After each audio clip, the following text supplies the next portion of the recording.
and welcome everyone for a introduction to GreenMobility. My name is Anders. I am Group CFO of GreenMobility and been part of the company for the past 5 years. A little bit on the background of our company, what we do. Initially, GreenMobility was based, and to a very large extent is still built upon the mega trends that we see in society. More specifically, the congestion of cars, private cars in cities around Europe, around the world, where number of cars, but of course also the fact that they are polluting cars and all the issues that they are creating as we all move closer into the big cities. This has changed, luckily, or it is changing, but there's still a long way to go. So providing a better mobility in terms of less polluting cars, but also fewer cars. That's a huge topic from cities around the world. How can we lower CO2 emissions, but also how can we reduce private cars? Ultimately, you could argue it's a matter of stick or the carrot. Do cities push cars out, or do we find alternative solutions?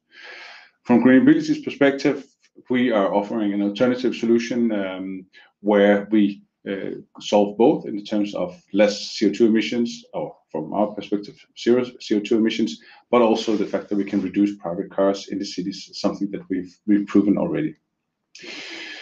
Briefly, a little bit about our car sharing concept. We are what you would call a free flow car sharing operator, meaning that the cars can be found around the city in a given operational zone. You can pick them up through our app. You can take a ride around the city. You can even go outside. You can go for a long trip if you like. Just have to bring it back somewhere within the zone. So it doesn't have to come back to where you originally picked it up. We focus very much on keeping the business simple, meaning that as a user, you shouldn't worry about having mobility. Therefore, we also include all services, meaning parking, charging, whatever. So you essentially, as a customer, only have to worry about where to go and how seamless to get from point A to B. That is a change that we are offering in the city, but it's also something that cities are looking for. So if we want to change, it's ultimately our behavior, which means we have to make it simpler, we have to make it cheaper, faster to have that mobility. And of course, it has to be available when and where you need it. We are, as I mentioned, 100% electric. It's been the foundation of our company from the beginning. It's also part of our name. So we tie very closely into the green change in the cities. One of the things that we are working on is also how to improve parking, making it more simple. So we have, in addition to public parking, we also offer our private parkings. That's ultimately a challenge in every city. How do I have mobility in the simplest possible way? Those are some of the features we've built in. We don't have time to go through all the things that we offer, but that can be viewed more on our webpage. As this is a green seminar, green energy, it was also, from my perspective, I think important to say how do and where do we contribute as a company. From start, we've monitored the CO2 emissions that we are saving by using our fleet. This is a calculation we base on the kilometers driven in our car, compare or calculate it with a factor of average CO2 emissions that is put out every year in a report from the EU. So we validated against public figures, and thereby we can calculate. This is only the CO2 that is generated directly by our trips. We don't factor in all the saved trips that we have in second rank. We work on a number of other areas in addition to CO2 emissions, where how do we, for one, reduce private ownership, or at least private car use in the cities, and this is about how to substitute private cars with car sharing. And naturally a number of other things. I will try and go in a bit more detail. We've made this little schematic. It's also part of our sustainability report in order to demonstrate how our business model works from grave to grave. We are depending on sourcing electric cars. So we work very closely with suppliers. We also look for suppliers that have a focus on their sustainability. How do they produce the cars? What are the materials? How reusable is the car at the end of life? We use the cars for our everyday usage. Of course, it's part of our business. We work very much also with sustainable energy, wherever we can get it, via quotas or via suppliers. And ultimately as well, also look at how do we have end of use of the car. I'll come a little bit back to that. I see there's a question here on construction. I'm not sure that's for me. Sorry. In terms of the platform that we use, it's part of what we offer. You use our cars through the app, and then we operate the business plan. I'll also come a little bit back into that. Looking at the business as such, we can direct 100% of our revenue directly as a green, and thereby also follow the EU taxonomy with our activities contributing across the board. We have a number of areas where we work specifically on how to improve the green aspect of the business, and also how we can contribute to the society. I think one of the key area, a good example, is how do we work with our cars, how do we work with spare parts. It's a huge resource, and how do we ensure that we have as little footprint as possible when we are operating our business. A good example is that obviously there will be damages. We look very much on not sourcing new parts, but reusing the parts that we have, so that we have a small impact as possible. So, and we do that to the extent where we have very little end use, and then a car has to be really totaled before we actually can't repair it anymore. So having that continuous cycle is reducing cost for us, but of course also helping the environment. So that's a little bit about the green part of the company, and maybe to go into the business that we're in, to give a little bit more on our structure and also the performance that the GreenMobility has. Today, GreenMobility operates across 6 European countries. We've been in business since 2016 and listed since 2017, initially at the First North market, and since 2020 at the main market in Copenhagen.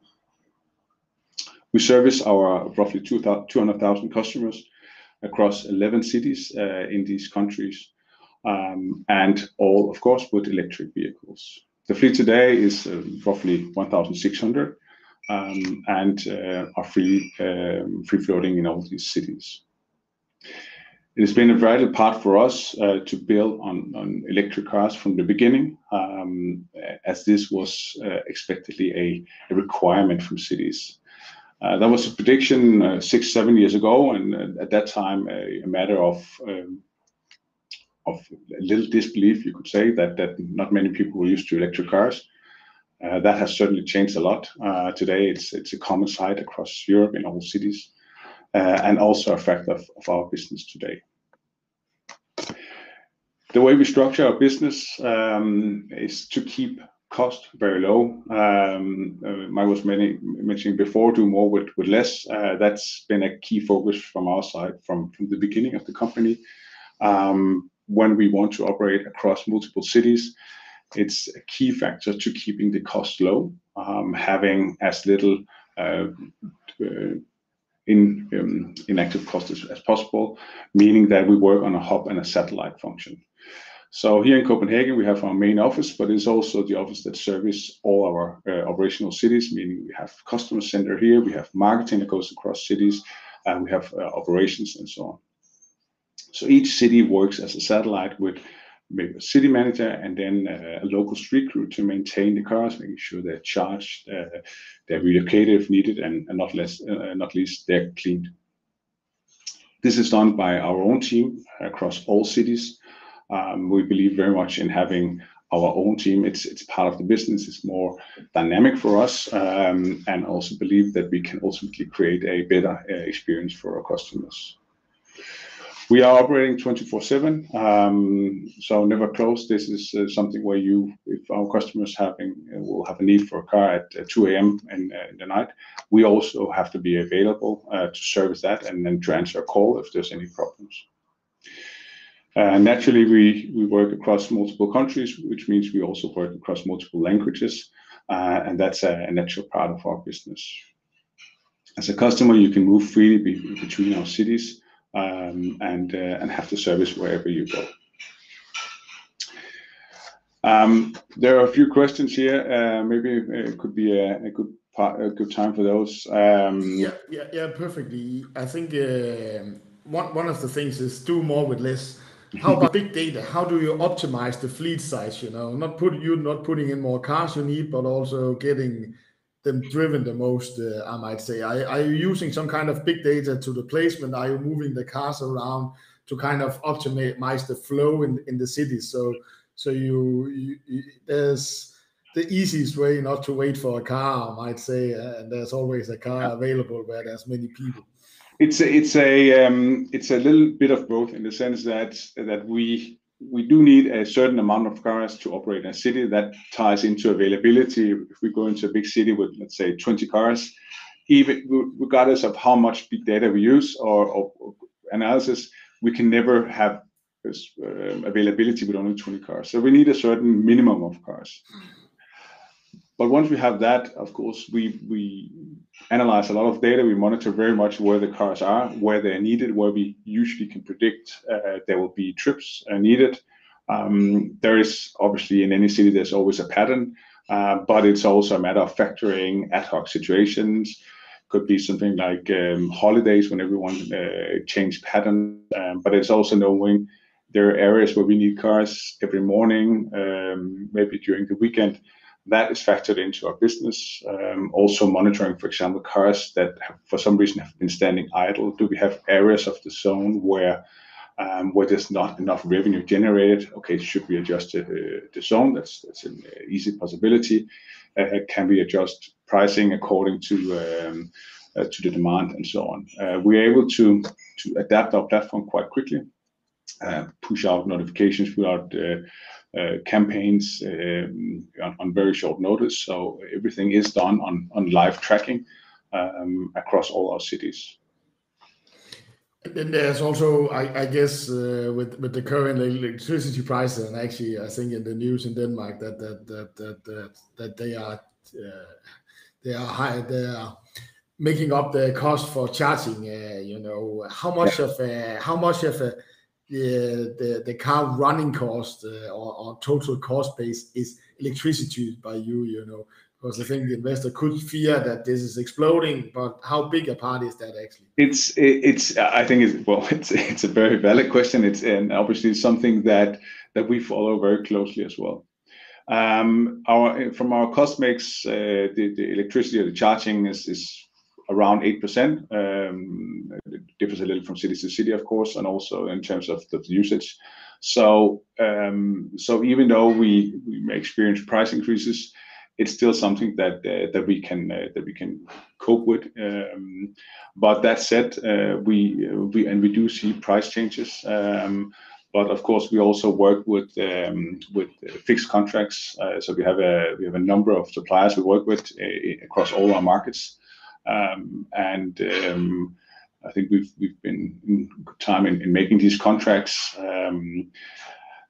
So for now, it's something that we're quite satisfied with. But things may change. But for now, we don't see huge increases, at least on our cost base. But it is something to view. But still, even though we have a price increase, it's a smaller part of our total cost mix. And then there's actually a question here, everything is rising in price. We expect the consumer, unfortunately, to be affected by that, and on the sentiment side, at least, in Europe, especially, right? And that's, of course, where you are. Seeing anything in your data, do you have any feel on how your business can be evolved? Is it Well, something it's something where you could, and it's something that I think naturally we look at as well. So will we have customers who will choose to say, okay, now it's too expensive for me to use car sharing? Yes, that could definitely be. But at the same time, we will have customers that will forego their private car because they will change their behaviors as well. So I think, and I expect that we will probably see a slight shift in our customer base, but I think where we may lose some, we will also gain some, because this is a totality of change behavior. So we can't expect that everyone is just going to stay home. People still need to have mobility, and the train and the bus doesn't work for everyone, even bicycling. So there will be, I think it's naive to think we won't see changes, but there will also be new customers coming in. We saw a similar thing during COVID, actually, where at least for the markets we're in, where there wasn't a full lockdown, but there was a change in mobility as well. Even though a lot of people went home, we actually had an increase in our business because people needed a different type of mobility. They didn't need to drive every day. They didn't want to drive their private car, or they sold their private car. So we actually saw an increase in customers, and I could see a similar trend as well here. And then there's the question here: which European country has the largest market potential, also regarding political support? Yeah, that's well, there are two aspects of that, but in terms of market size, Germany for sure, and that ties into, we look at an operation in a city, and a city that probably has 500,000 and more. And when we look across Europe, Germany has the largest concentration or number of these cities. It's also the country in Europe where you see there is a long-standing automotive tradition, and it's also a long-standing tradition of car sharing. Actually, they have a lot of local car sharing, small in villages car sharing, but it's a part of the culture, if you like, in Germany. So absolutely a huge market, which is also why one of the obvious reasons that we entered Germany last year initially, and then additional cities this year. Obviously, this is something that grows and develops across all European cities, but naturally there are cities, so there are countries that physically are smaller and has less cities. So it's you can calculate it, I'm saying. And then going a little bit up in the helicopter, I know that what you can show politicians around is very precise data, and you shouldn't greenwash of the CO2 you push out of the cities. But actually this seminar, or you might say, this 2% utilization of a car compared with that, how much embedded CO2 there is actually in the production of a car. That's some data you're trying to look into, when you push out 1 or 2 private cars with car sharing, it's probably maybe even a huger CO2 saving there than actually, comparing you to what you drive, and actually here the very, very large saving, both on the green, but also on the, our resource part. Maybe is that some data you have looked into? Well, there's no doubt that when you look at a sort of full life cycle of electric car and compare that to a gasoline or diesel car, there are various elements where they each have a polluting effect. But from our perspective, I mean, I can't change production. I would like to do that and push for the manufacturers, but that's not our business. We look for how can we contribute in the cities, and when the cars are driving, they are emitting zero CO2. That is better than diesel or gasoline cars. From my perspective, that's indisputable. And cities are looking for that. We want more clean air. So, and you're right, with a private car used maybe on average maximum an hour per day, and our cars can be used 4, 5, 6 hours a day, potentially more, but that means we can replace a lot of polluting trips around the city. That is what the cities are looking for, and that's where we play a very active role, bringing our data to the cities. So any new cities that we want to enter, we always have of course a dialogue with the city, with the municipality, the politicians, to show them this solution. I think that the change we've seen over the last 3-4 years is that cities have gone from a nice to have to a need to have now. In the beginning, everyone talked about CO2 reductions, and that was like 2030 plan or something, which seemed very far away. Now it's coming closer, and it's become much more real. So we do see that pull for specific solutions in the cities. And just removing all cars is not a solution. That will impact the economies of the cities as well. And then there's a question here. Do you have data or asking questions? I guess as a consumer brand company, you probably do that. Why are they using your car? Is it due to circular economy, or what some of our politicians would call the crazy, stupid green people? Or is it cheaper for them to buying, etc.? Do you have some study that shows that you are actually broad-based? It's not just the green people who are using it, but simply it makes sense for a lot of people due to economy. Also, that's also a strong case. We make a customer survey every year amongst all our users, and the best or the simplest answer is it's a mix of a lot of things. There are definitely a lot of people that focus on the sustainable solution. That is a key. I think that's also why people have a preference for us, or at least the customers who do have a preference for our solution. But for many, it's also about having a cheaper solution, a more flexible solution. It's clear also when we look at younger generations that they're like, okay, I live in the city, I study in the city, why should I own a car? It's expensive in the holding cost, the parking, everything. Was when I turned 18, the first thing was to get a car. That was just the norm at that time. So there's been a shift in mentality as well. Obviously, if you live 500 kilometers outside the city in a rural area, you're in a different situation. But in cities, we see less and less people wanting to own a car, which is also why when you look at car purchase among especially young people, it's gone down all across Europe in the last 5 years. Or even more. So there is a consumer pattern that's changed, and of course also with a preference into sustainable solution.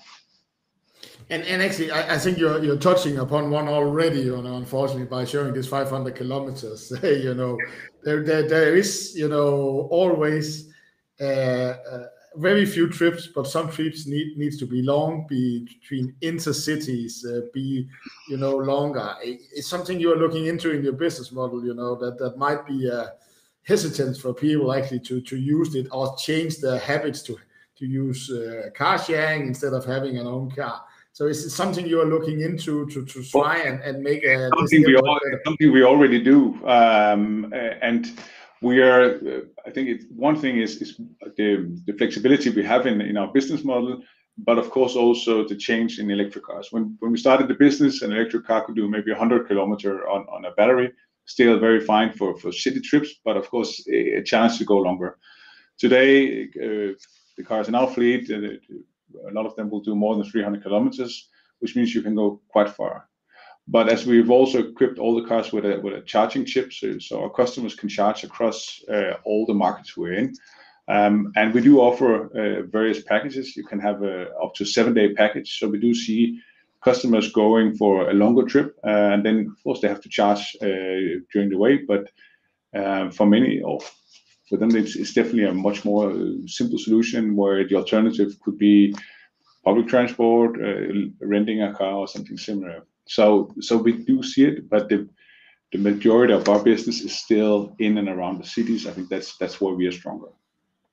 So We have one here. Where do you see GreenMobility in 10 years? Vision, mission, and innovation ideas. And I will give you 1 minute to do it, and then our time runs out. Okay. So maybe looking into some of the innovation ideas that you are in the short term to maybe I'll just jump. I think one slide, then I'll get back to it because I have it a little bit on the last slide. Yeah. Maybe just a very quick, we did our half-year report, 61% up compared to last year, and growth across all our markets. I think that's something we need to add as well. Much more can be found in the H1 report. But looking ahead, we are a growth company. Of course, we need to develop year by year, market by market. We look on a long track. We've set up aspirations for 2025, which is, so to say, it's not 10 years, but with a clear ambition of being a leader in shared mobility in Europe. That means we need to establish more cities to have a geographical foothold. But of course, it also it means that we have to have more cars. The car is ultimately our revenue driver. This is where we build up usage, and it's very clear then that once we hit a certain point in usage, then the individual cities will go break even and become profitable. So for us, and at least initially, we look at the European market. We have more than 150 cities, I think, in Europe we could possibly move into. So there's a lot to do. Ultimately, our platform, our business model is global, so we can take it anywhere. But on, let's say, the near term, then Europe is definitely the key focus. We are within sort of reasonable distance. Within EU, there are a lot of changes and a lot of pull for shared and sustainable mobility. Perfect. Thank you, Anders. I gave you 1 minute. I think we just touched upon it. I think we have gotten the next event idea, your ideas and vision. I think that will probably be a 20-minute in itself. So, but thank you, Anders, for taking us through the company and answering questions. So have a nice day to you. And thank you all. Enjoy your day as well. And the next.